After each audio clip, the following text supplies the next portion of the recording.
line, a host, a port, a username, a password, and somewhere a choice between HTTP and SOCKS5. If you have ever stared at that and wondered what actually goes where, this is the video that fixes it. I am going to take you from those raw credentials to a verified Singapore IP the right way in a few minutes. I run a hardware proxy farm in Singapore. Real phones, real SIM cards from Singtel, M1, and StarHub. So I set up these exact connections every day, and almost every setup problem people hit is one of about 5 small things. Once you understand the 4 parts of a proxy credential and the 1 protocol choice, every tool you ever plug it into works the same way. More of a credential itself.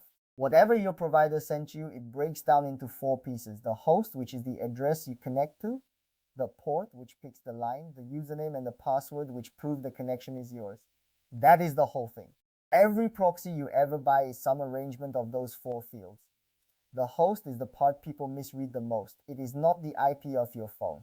It is a stable gateway endpoint, a hostname that never changes, and the real mobile IP sits behind it and rotates on the carrier schedule. This matters because you point your tools at the host once and forget it.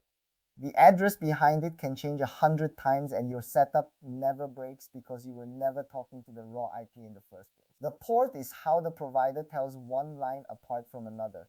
One modem, one port. If you have 3 proxies, you have 3 ports on the same host, and each one is a different phone on a different SIM. 2 things on ports trip people up. Your HTTP connection and your SOCKS5 connection usually sit on 2 different ports, and your sticky endpoint and your rotating endpoint can sit on different ports as well. So the port is not a detail, it is the switch that decides what you actually get. Now the choice everyone overthinks, HTTP or SOCKS5. Here is the plain version. An HTTP proxy understands web traffic, it speaks the same language as your browser, it works with almost every scraper out of the box, and it is the right default for most jobs. A SOCKS5 proxy is lower level. It does not care what kind of traffic you send, it just moves the bytes, which makes it a better pick for anything that is not plain web request. There is one SOCKS5 detail worth the whole segment. Always use SOCKS5H with the H on the end, not plain SOCKS5. That single letter tells your tool to resolve DNS through the proxy instead of on your own machine. Without it, your computer quietly looks up the website on your real connection before the proxy is ever involved, and that is a DNS leak that can give you away even though your traffic looks proxy. If you take one thing from this video, take the H. So which do you actually pick? Use HTTP for browsers, for most scrapers, for anything that talks to websites normally, which is most of what people do. Use SOCKS5H when you need DNS to resolve remotely, when your tool only speaks SOCKS, or when you are sending traffic that is not standard web request. Most providers, mine included, give you both on different ports so you are not locked in. You point at the port for the protocol you want. Next is how you prove the connection is yours. And there are 2 ways. The first is a username and password, which you paste into your tool along with the host and port. This works from anywhere on any network, which is why it is the default. The second is IP allow listing. You tell the provider the address of your own server, and from then on, that server connects with no username or password at all because the provider already trusts where it is coming from. Use a username and password when you move around, when you connect from a laptop, or when your address changes. Use an IP allow list when you run from a fixed server and you would rather keep credentials out of your code. One quiet gotcha.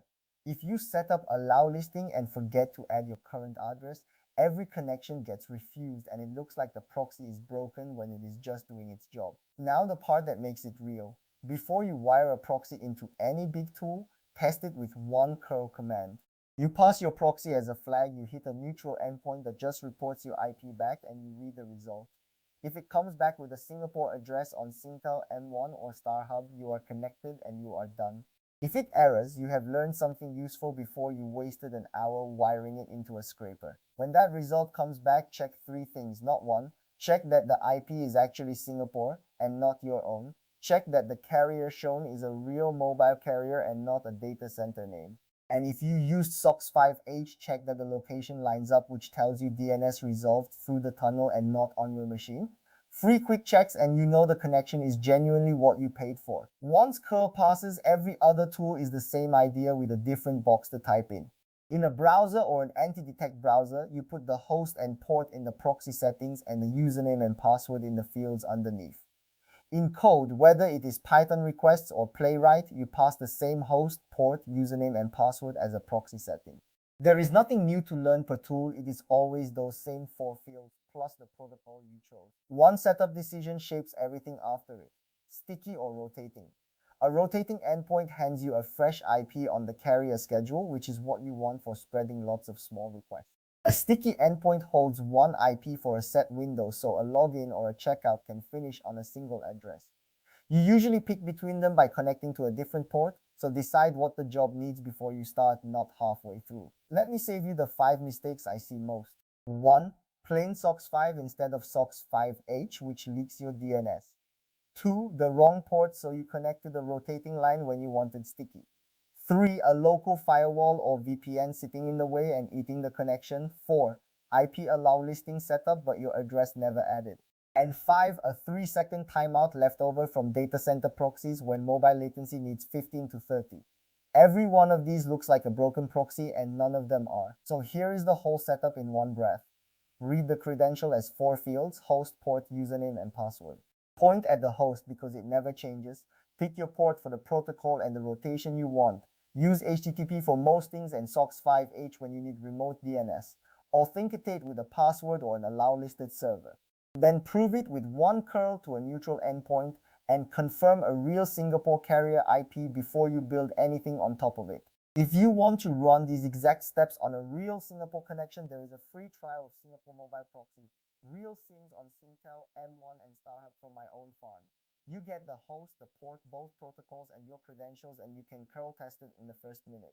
The link is in the description and it points to the homepage so you can start there. If this made the setup click, subscribe because the next video goes one level deeper into sticky versus rotating and exactly when to use each.